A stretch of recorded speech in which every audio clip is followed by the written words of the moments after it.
My name is Yasser. I'm a senior lecturer in pharmacy practice and a specialist antimicrobial pharmacist. So today I'm going to go through a day in my life as an antimicrobial pharmacist. So I'm going to go through what an antimicrobial pharmacist may do on a day-to-day basis, how my role will differ to other antimicrobial pharmacists out there, and what you'd expect to see if you're working within this role within a hospital. I normally start my day at 8:30 a.m. and I will finish at 5 p.m. on a day where I'm not on call. So let's go through a day in my life as an antimicrobial pharmacist. So at 8:30 a.m. I am reviewing bloods for patients that I will see in the intravenous OPAT clinic for diabetic foot infections. What does this mean? It means I will see patients on intravenous antibiotics, and this will be in an outpatient parenteral antibiotic therapy clinic. This is where we will see patients that are taking their intravenous antibiotics at home.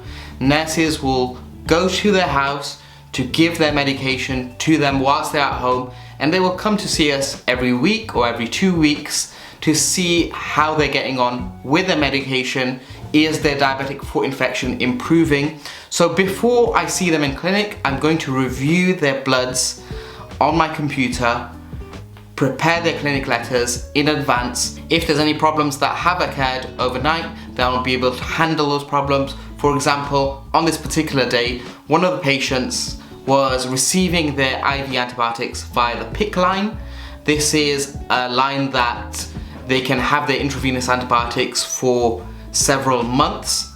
This PICC line was then blocked, and as a result, they missed a dose of the antibiotics at night. So it's handling those situations, making sure you're contacting the correct teams to ensure that we have intravenous access for this particular patient and we can recommence with their IV antibiotics. That's what I was resolving until 10 a.m. where I was due to see patients in clinic with the consultant orthopedic surgeon. So when I was with the consultant, we were reviewing patients that were really at the end of the line in terms of intravenous antibiotic options that they should be going for, and it would be more suitable for them to have surgery.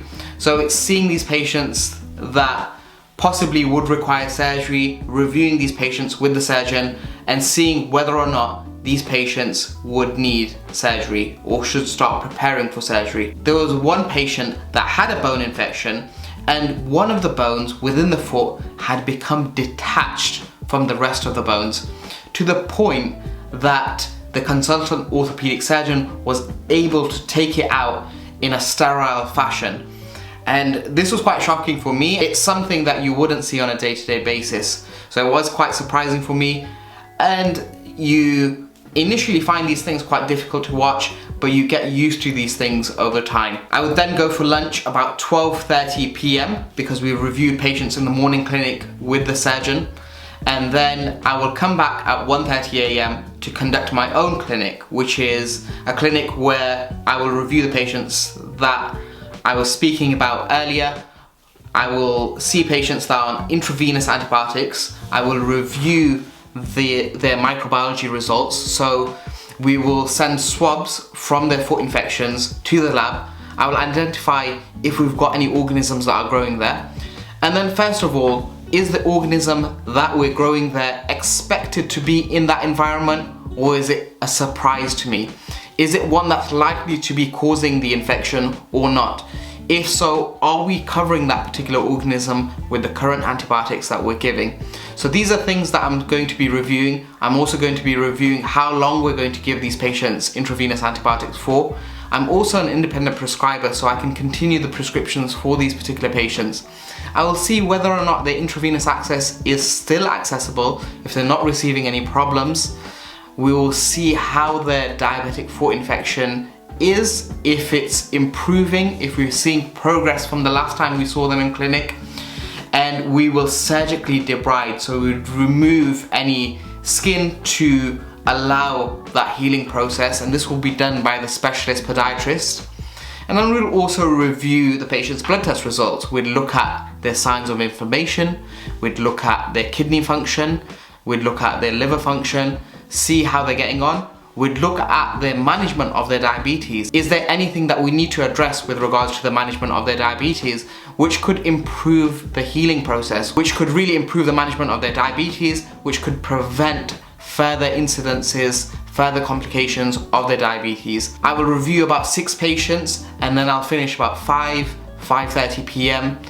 and then any jobs that I have from that particular clinic, I will either handle them within the clinic. A job that I'll handle within the clinic, for example, is if we're extending someone's antibiotics, letting the outpatient nursing team know that you're doing so, the fact that you've written a new prescription for these patients, and the fact that you're going to provide this prescription to them and ensure the medication is ready for them to take to the patient's house.